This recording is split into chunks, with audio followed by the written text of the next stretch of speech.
Thank you very much. Thank you. Good afternoon, everybody. How are we all today? Are we enjoying ourselves?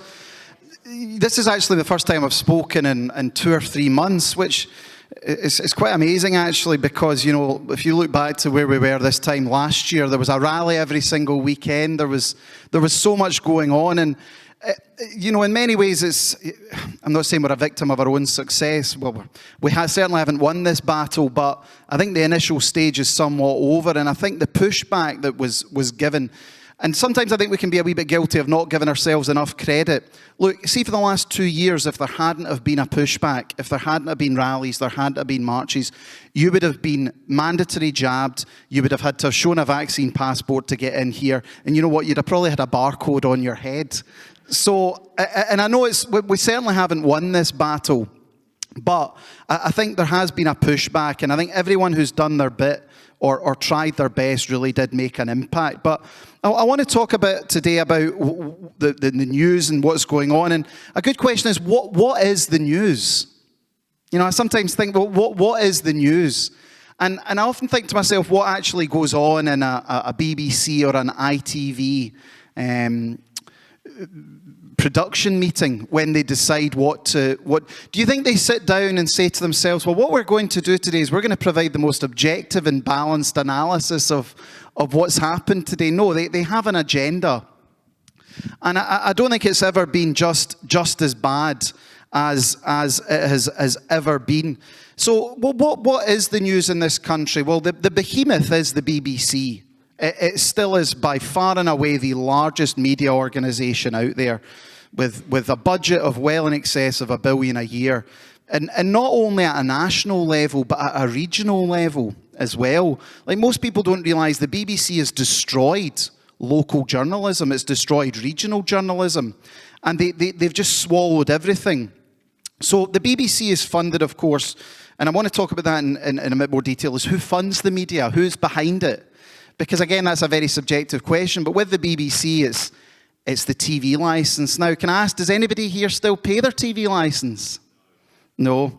And what I would say to you is, if you do pay your TV licence, please stop. That would be my recommendation today. And don't be scared if you do, because all you need to tell them is you no longer watch live TV. That's all you need to say. If they come to your door, you don't need to open your door. Again, they terrify people. Remember, they had the videos of the vans that used to go round and would detect. That was a lie.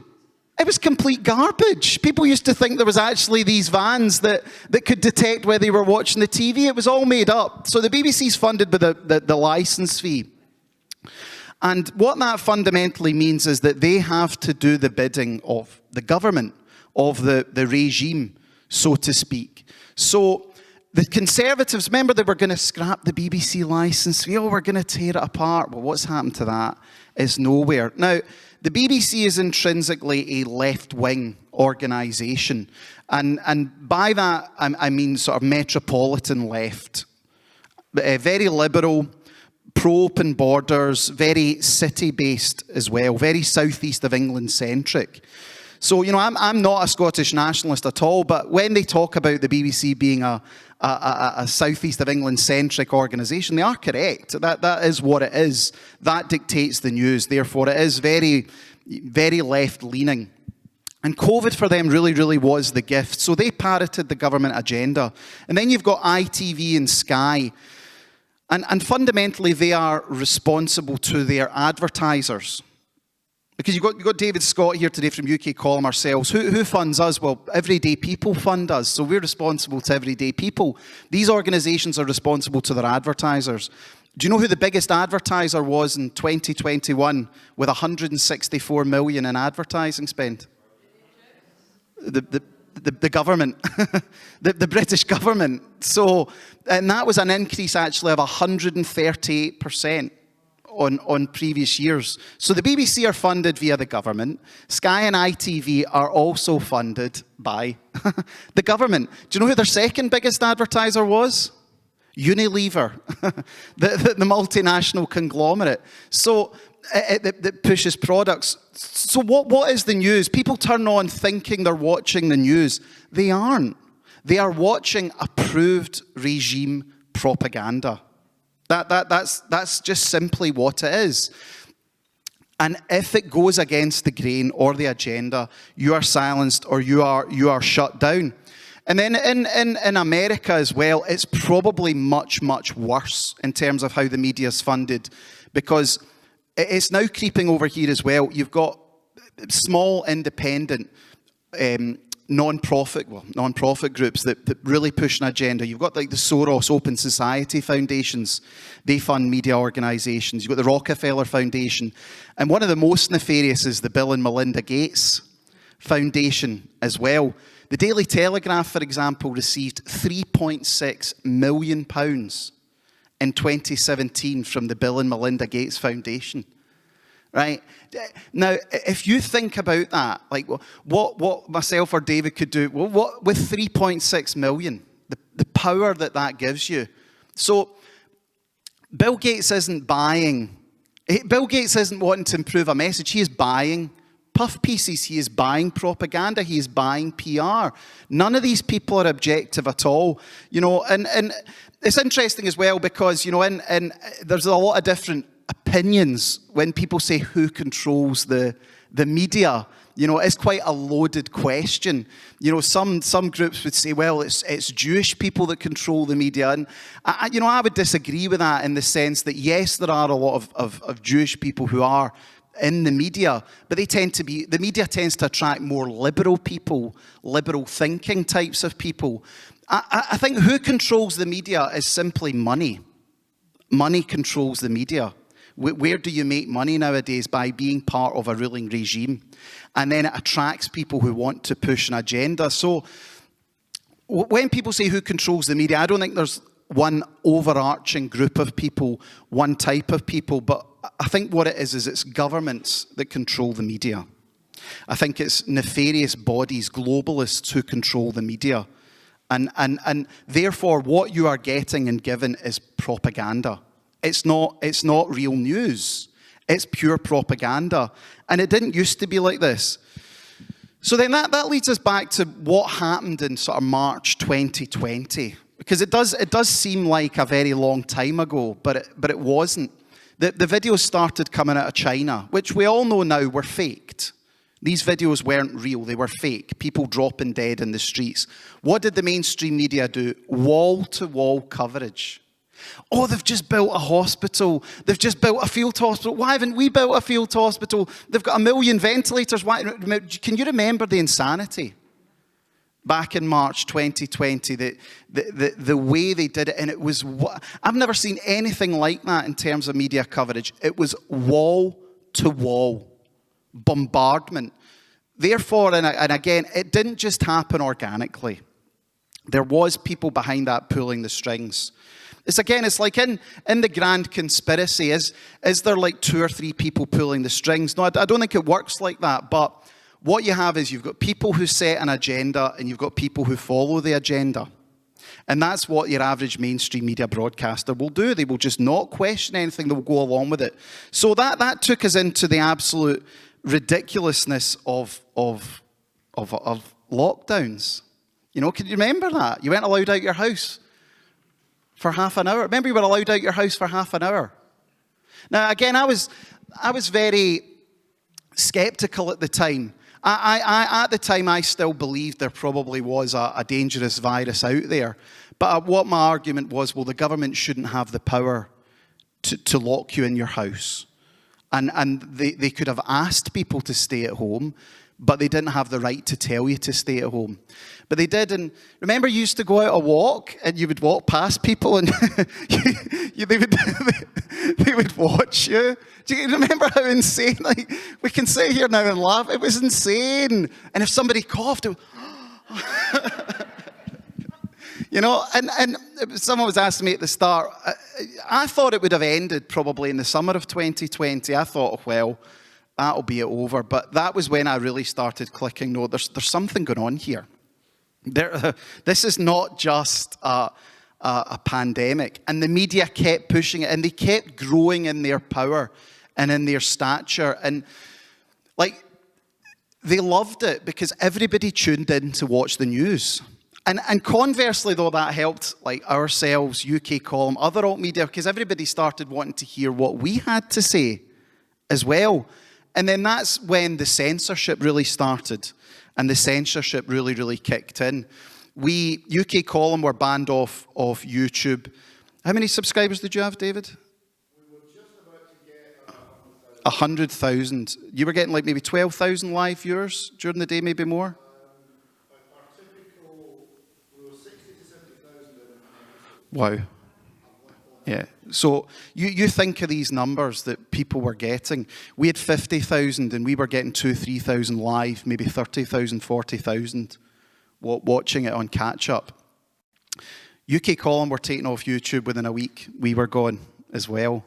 David Icke, remember David Icke? Gone. He had an interview with Brian Rose that had 250,000 viewers at one point. And the censorship was just totally off the board, and they just cut down on it. They cut down, and they brought in all the things on Facebook, Telegram, and Twitter. So even if you were to have stayed on these platforms, which we managed to do, if you started saying anything, they would just pull you off. So you had to be much more coded. You had to be much more things. So, and again, that was all done by the mainstream media. The way it works is the mainstream media would do a hit piece, dangerous misinformation published on, and I remember they did one about UK Column, the Daily Record did one on us. They then go to the social media company and say, "Dear Mr. Social Media Company, is it acceptable that you're allowing this dangerous misinformation to be peddled?" And they just get you booted off. And unfortunately, people do still consume most of their media through YouTube and other things. So what they did was that the disinformation units then started to appear. Thomson Reuters, the chief executive of Pfizer sits on the board of the Thomson Reuters fact-checking board. You had the BBC, you had Mariana Spring, the BBC disinformation unit. Again, that was all designed to try and shut people up, to try and shut people down, to try and stop people questioning. And unfortunately, you know, we can't fight, I can't fight the BBC in an even battlefield. You know, we did have to duck and dive and move around and be lean. Because, but when we were fighting them on an even keel with the same access to social media, we would destroy them. We would absolutely destroy them, because what we're saying is real from the heart, and what we think, it's not bought and paid for. And that's what the mainstream media is totally bought and paid for. So they brought in these disinformation units, they've all these NGOs, all these different bodies whose sole job is to shut up and silence alt media. They do not want any alternative voices. Now look, we don't get it right all the time, but we will interpret events how we see it, and we will question these events. But they don't want that. They want you completely dumb. They couldn't have got away with this 20 years ago. They just simply couldn't have. If you look at people now, what do? They're on their phones. They're on their phones, and that's where they get their news from. It used to be that on social media, it was the most popular thing that popped up. Then they brought in the algorithms. And the algorithms will show you the BBC. They will show you CNN. They will show you Sky. They will show you approved sources. And that's the other thing they're doing as well now, is they're moving so that you only have what's called accredited journalists, accredited media. Like, remember that clip of Jacinda? You know, I'm sure you all love Jacinda. Smile, excuse me, accredited media only. You know, so if you were to say that, well, I'm from UNN or I'm from somewhere else, have you got your media pass? If you don't have your media pass, they won't answer your questions. We have got a correspondent who goes down in London, and he wasn't allowed into the main area on the green. Sorry, we only answer questions from accredited media. Like, this is the other thing as well. My mind's going, a press pass. Like, do you know how you get a press pass? Do you know how hard it actually is to get a press pass? It is a total closed shop. Like, even though we produce news articles, we produce shows, we are not eligible for a press pass. You have to get one through the National Union of Journalists or the BBC or ITV. They have to sponsor you to get a press pass. So alt media can't go into a courtroom. They can't go and say, I'm a journalist, because you don't have an official press pass. It really is like, this is worse than the Soviet Union. Because at least in the Soviet Union, people knew that Pravda, all these journalists were liars. People actually think they're watching independent, impartial media. It's unbelievable. And then on the television as well, like you've got Ofcom regulating exactly what you can and cannot say. Like, I mean, GB News, in fairness, have done a pretty decent job recently. Mark Steen has been fantastic talking about the vaccine injuries, but he's under an Ofcom investigation. Ofcom want to start regulating all social media and all what's going on, simply to shut us down. And it's frightening. And then, so basically at the start of the year, you could tell the agenda was growing weak and weary. The whole Omicron thing, it didn't have the cut through. People just weren't listening. But they needed something else. The media needed something else to keep them relevant. And what came along? Ukraine. Ukraine came along. And what actually amazed me was that so many people who for the last 2 years said, the media lies, the media twists, the media manipulates. Okay, I better put a Ukraine flag in my bio. You know, this is all exactly as they're saying. And they totally fell for it, hook, line, and sinker. Like, they just went back into their box. Now, look, the Ukrainian situation is terrible. It is unfortunate for the people on the ground. At all wars, it is the innocent people that suffer. But the MSM tried to make out that Ukraine's just like this loving little nation who's never done anything wrong. There's been a war since 2014.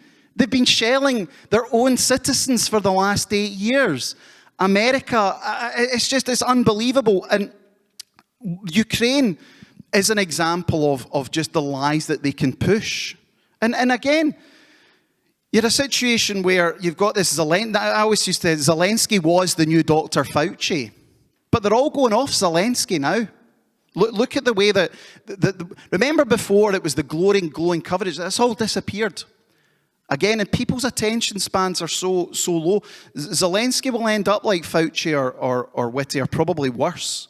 But that's what the media do. They raise up these glorious figures, and they don't tell you the truth. Zelensky was an actor. He played a character in a show who then became president. And unfortunately for Ukrainian people, Ukraine was a terribly corrupt country. So look, as I said, I'm not on Vladimir Putin's side. People consider us Putin apologists, which is fine, but we're just saying how we see it. The Americans were building biolabs in Ukraine. Zelensky said at the Munich Security Conference, we're going to join NATO and we're going to get nuclear weapons. I mean, like, all right, okay, it's unbelievable. And then again, the narrative simply was the way they can relentlessly push that narrative. And the lies they've told in this is just unparalleled. The big ones are the ghost of Kiev, or Kiev as they call it. This mythical pilot who was jetting all around Ukraine and destroying Russians, and they were terrified. It was made up. They completely made it up. And you would have if we made up a story, you'd have the BBC, everyone, oh, you've made up this fake viral story, you've done this. They pushed a completely fake story, which was pure propaganda. The Chernobyl stuff, that there was a radiation leak, that the reactor at Chernobyl is under like hundreds of feet of concrete. There's no way there could be a radiation leak from Chernobyl, but they pushed that. And then the worst one. And again, they talk about real world harms from the consequences of their journalism, of alt media's journalism. Look at these two guys that are going to get probably shot for going over there. Remember, they encouraged people to go over and fight. Again, that was just the insanity. Was you could have concern for the Ukrainian people. By all means, you could support Ukraine. But to then actually encourage people to go over there and fight, it's absolutely appalling.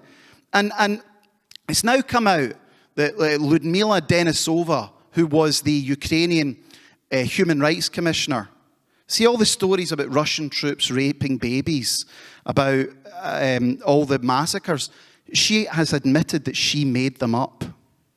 She has said that I made these stories up. And these stories were run on the BBC, Sky, ITV, everywhere. And she said the reason I did it was because we needed these weapons. If I hadn't have done that, we wouldn't have got these weapons. And how many more lives have been lost as the result of these weapons? Going in there. Zelensky admitted the other day there was 100 Ukrainian soldiers dying every day. Yesterday it came out, it's probably closer to 200. They said it was 500 being injured every day. It's probably closer to 1,000. And these are mostly young men. And this is what the media does. They run people up to the top of a hill with their lies and their propaganda, and then they're nowhere to be seen afterwards. And we said this from the very, very start. This is an appalling situation that's going to end badly, and it always does. And that it's terrible that they have that power. You know, it really, really is. And it is the power of the media. And how do you break that power up? There's different ways of looking at it. You could just ban them all. You know, and I always taught this. I've got my good side and my wee, you know, my devil side sometimes. You could just ban them all. But on the other hand, perhaps what we should have is the liberalisation of media in this country. Give us equal access to the television. Give us equal access to social media. Open it up and let people make up their own minds. But they will never allow that to happen because they know that their narrative will crumble. Like, you could take down their narrative and even if you ask 2 or 3 tough questions, it all collapses. Whether it was on COVID, whether it's on Ukraine, or whether it's on climate change, or anything else. That's why they have to control the message and control it so tightly. And I talk about this a lot as well on my show. This hasn't just happened overnight. I remember even 5-10 years ago, controversial figures used to get on the mainstream media. People who were considered people like Tommy Robinson, for example, he would get on Newsnight. Regardless of what you think of someone like Tommy Robinson, he would get on Newsnight. He was on Question Time speaking. Nobody, even somebody who was well to the left of him, would be allowed anywhere near a broadcasting studio to push an alternative. Name me one member of parliament who's questioned anything about the Ukraine story. Is there one parliamentarian? I mean, even during COVID, you did have some who did not bad. Christopher Chope, the fact you can name them on one hand, Desmond Swayne and others. They asked a few probing questions. One that's asked a single question about Ukraine. One that said, do you think it's a good idea to send javelins and Stinger missiles and AK-47s to a country? Well, what's going to happen after this? Do you think, are they just going to throw them all in the sea or bury them? I mean, they're for sale now. You can buy Stinger missiles for $7,000 or $10,000 now. You can buy javelins for $30,000. Look at Afghanistan. Look at what happened to Afghanistan after the war there. Remember, they just gave them weapons. They gave them everything. They ended up using them on us. Again, it's the short-term thinking. Like, remember that it's just the same as COVID. We need ventilators now. We need PPE now. We need to give loans to every business. Look at the inflation we're now facing. Nobody asks one critical question about anything. It is an absolute disaster, and it all stems from the media. But the media are merely acting as a mouthpiece and an organ for the government. And then, again, look at their wider agenda as well. If you even voice the slightest concern over illegal immigration or migration or the trans agenda or anything else, bigot, racist, homophobe, deplatform. And most people, 99% of people are not racist. They're not homophobes. They're not against people. But it concerns them, and they just want to be able to talk about it. They're denied that right. And again, it is the media that relentlessly pushes this. And they are the attack dogs of the government and of the globalist regime. So I'm going to take a couple of questions because, as I said, I need to go. But it is so important, and credit to John and Louise and everyone else who organised today. And obviously, it would have been great to have had the place full, but it is what it is. I know people are watching online as well. You have to support alternative media. You have to encourage people to just open their minds and listen and think. That's what the Western world grew from. The Enlightenment, people had an open Bible. I know you're going to talk about that today. They got an open Bible. They were allowed to question the authority. They were showing up the hypocrisy. I mean, none of this is new. Like, during the Reformation, the priests was it Ulrich Zwingli turned up and said, oh, by the way, this is my wife. You know, there's always been hypocrisy. There's always been lies. But I don't think the regime, the powers that be, ever had the power that they have in terms of mass communication that they do now through the mainstream media. And unfortunately, it's a losing battle. But it will turn. The tide will turn. And that's why, you know, I would say just please, if you can support alternative media, not even just financially, but tell people to watch. Tell people you're not gonna get the truth watching a 30-second TikTok video. You know, that's the crack. Again, it's pure crack cocaine for the populace. This is the lowdown of Ukraine in 1 minute on TikTok. No. You know, and it's, again, that was the beauty of lockdown, was people did have time to watch us, other alternative media. Unfortunately, now everyone's back at their work. They've just sort of fallen back into the bad habits of, well, a bit of TikTok or a bit of Twitter. So does anyone have a question at all for me? Yourself? Just wondering about the disinformation units. Uh-huh. You know, just clamping down. And I know just recently, I think Barack Obama's been Yeah. a couple of times Yeah. saying we need to close this down, this misinformation. Tony Blair, Yeah. the usual suspects Yeah. have all been trolled out to say that. So I'm wondering if that's it's just me, I'm picking that up more and more. It is. It is. That because they're afraid? 100%, they are afraid because people are waking up and they just want total control. And as you say, it is all who you would expect. Blair, Obama, misinformation is the biggest danger that we face. Well, it's questioning. They don't even, they've gone from, they don't even want to be questioned on anything. They don't want, this is how it is. If you don't like it, we'll shut you down. That's what a tyranny looks like. And yeah, that's what they want to do. That's why with this online harms bill they're bringing in, they want to regulate the internet. I mean, I think what they're moving to is a Chinese-style system where you have to be given the privilege of accessing the internet. And if you are considered a bad actor, you will be banned from the internet because you're pushing misinformation. That's what they want to do. The trajectory is frightening. I still think we're a wee bit away from it. I would say probably about 5 to 10 years. I know some people think it's soon. I still think we're about 5 to 10 years. I think whilst this Conservative government are horrendous, I think if it was a Labour government, it would be much worse.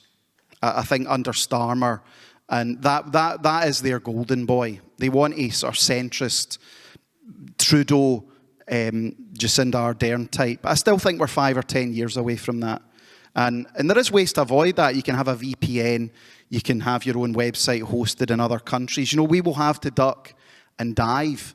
But that's the plan. It is a Chinese-style social credit system where bad actors aren't allowed on the internet.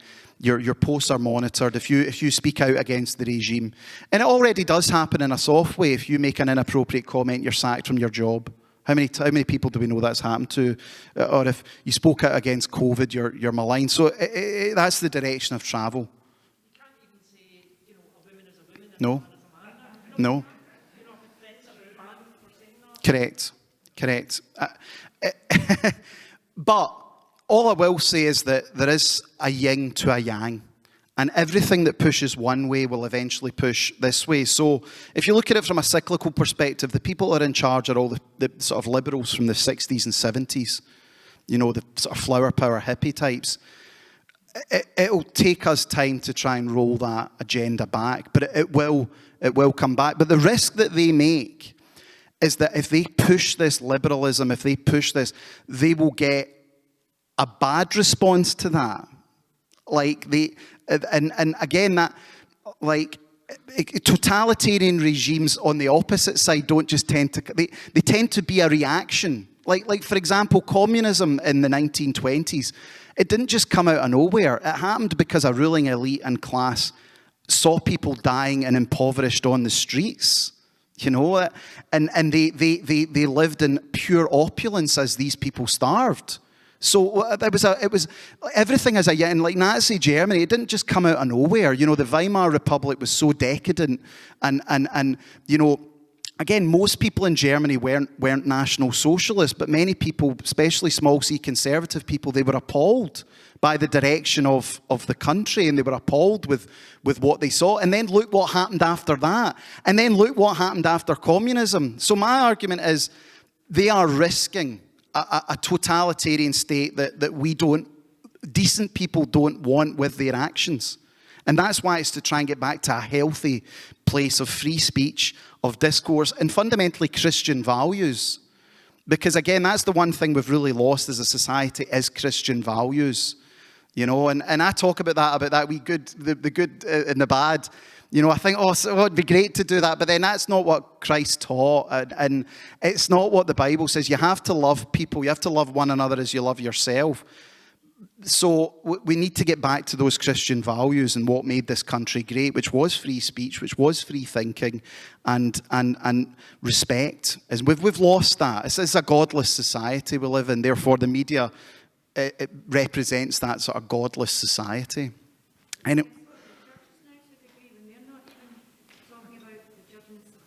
no. So if the church is not being a godless society, then it's very, very difficult to have a godless society. The churches have to be the ones at the forefront bringing a godless society. But look at the Church of Scotland. Look at what they're doing now. Look at what they're allowing their gender recognition as well, gay marriage in churches as well. For these people now, it's just a job. They get a house, they get a car. They don't care. Again, this is the problem of what they've created. So many people now are so over-mortgaged, they're so over-leveraged, they've got such high commitments. If you speak out against the regime, they don't need to put you in a gulag anymore. You're in your own gulag. You can't afford your mortgage, you can't afford your car. You can't, your friends will shun you. Oh my, did you hear what he said about gay man, that homophobe? And, you know, and they'll look at, they know that. They know that. That's why, you know, if you do speak out, if you do stand up, you have to be prepared for the consequences. And it scares people. It really, really does. And people know that is neo-feudalism. If you're inside the castle gates, you're okay. If you're outside the castle gates, you're not okay. And Scotland as well, I know I haven't talked much about Scotland. Scotland is a real microcosm of that. I saw there was a good article today by Susan Dalgetty talking about that, the way the Church of Scotland, the unions, everything has been subsumed by the SNP. If you dare speak out against Nicola, that's you. And guess what? You're not going to get that 100k a year job anywhere else, you know, that a lot of these people have by towing the party line. I mean, there's the money is to be made sucking up. The money is to be made pushing vaccines. The money is to be made being a player. But again, you just, and as a Christian though, I mean, we have it bad now, but we don't have as bad as the first, second, and third century. You know, where you were basically crucified for your struggles. So we have to keep that in perspective. And as, you know, as Jesus said, if the world hates you, remember it hated me first. So, you know, I think it's good to be in this position and just be true to yourself, be true to your thoughts. Don't ever let anybody tell you how to think. You can think whatever you want. Like, I mean, you know, think however you want and about what you want. And I mean, obviously that's, don't let the government tell you what to think, and don't let the mainstream media tell you what to think. And I think in alt media, that is the difference. Like, I couldn't imagine any of us this is what you will think today. This is the truth. This has been independently fact-checked. Don't you dare question this. So anyone get anything else before yourself?